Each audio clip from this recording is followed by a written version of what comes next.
ইতিমধ্যে আমরা দেখতে পাচ্ছি যে দৈনন্দিন জীবনে আমাদের তাপমাত্রাটা কিভাবে, সূর্যের তাপমাত্রা কিভাবে বেড়ে চলেছে। তো সেই কারণে আমাদের বিদ্যালয়গুলিতে ছুটির যে তালিকা সেই সব কিছু প্রকাশ হয়ে গেছে। তো আমরা আগে থেকে একটু ধারণা নিতে চলেছি কিভাবে কত তারিখ থেকে আমাদের হাই স্কুল বা প্রাইমারি স্কুলগুলো ছুটি পড়বে। তো দেখো, মধ্যশিক্ষা পর্ষদের ঘোষণা অনুযায়ী বছরের শুরুতেই ছুটির তালিকা প্রকাশের মাধ্যমে মধ্যশিক্ষা পর্ষদ দ্বারা গ্রীষ্মকালীন ছুটির সময়সীমা নির্ধারণ করে দেওয়া হয়েছে, যেখানে স্পষ্টভাবে দেখা যাচ্ছে যে 2025 সালের মে মাসের 12 তারিখে শুরু থেকেই আমাদের কিন্তু গ্রীষ্মের ছুটিটা পড়ে যাবে, গ্রীষ্মাবকাশ। আর ওই দিন থেকে শুরু হয়ে মে মাসের 23 তারিখ পর্যন্ত রাজ্যের সমস্ত মাধ্যমিক স্তরের বিদ্যালয়গুলি বন্ধ থাকবে। তাহলে একটা প্রাথমিক যেটা 2025-এর মে মাসের 12 তারিখ থেকে মে মাসের 23 তারিখ, এই একটা যেটা আমাদের প্রাথমিক একটা ছুটি বন্ধের তালিকা আমরা দেখতে পেলাম।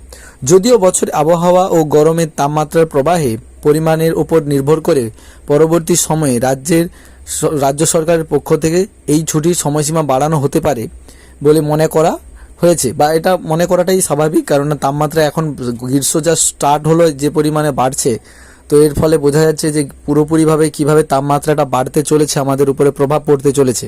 বিগত বছরে মাধ্যমিক পর্ষদের পক্ষ থেকে গ্রীষ্মকালের ছুটি 10 দিনের ছুটি ঘোষণা করা হয়েছিল, সেখানে চলতি বছরে ছুটির পরিমাণ বৃদ্ধি করা হয়েছিল। যদিও গ্রীষ্মকাল এবং বার্ষিক মোট ছুটির পরিমাণ গত বছরের সাথে সমপরিমাণ রাখা হয়েছে।